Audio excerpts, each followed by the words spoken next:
Daddy මොනවද කරන්නේ daddy? හිතා නිද වෙනකොට අර ගීත කියන ගෑණි මාව විනාශ කරන්න දායි.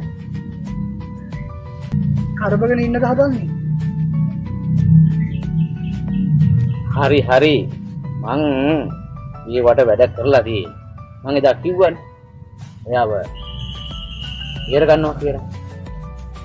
ඩැඩි ඒ DNA වාර්තාව. ඒ DNA වාර්තා හරි මොනවා වාර්තා හරි ඉන්න ගීත ඉන්නක. ඊටවත් නැත්නම් වෙන කවුරු ආවත් උසාවියෙත් මම ඉඳ කියන්නේ.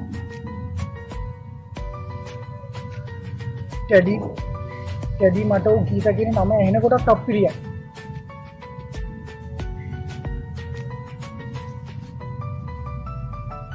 මත් ඔය කෙනෙක් තුනේ නිකන් වෙන්නේ.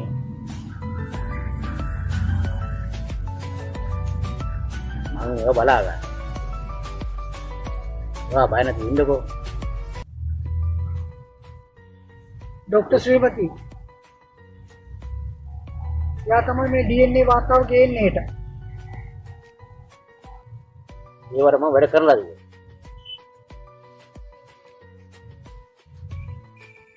පළමු උසාවිය DNA වාර්තා තීරණය කරා. ඩැඩි මේක කොහොම හරි දිනන්න ඕනද?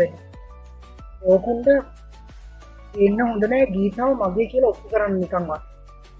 මේ දරුවා හදාගත්තේ ඊදිනෙක එක්ක ඉඳලා කියලා ඩැඩි ඔප්පු කරනවා. එහෙම නැතුනොත් මන් ඩැඩිට සමාව දෙන්නේ නෑ.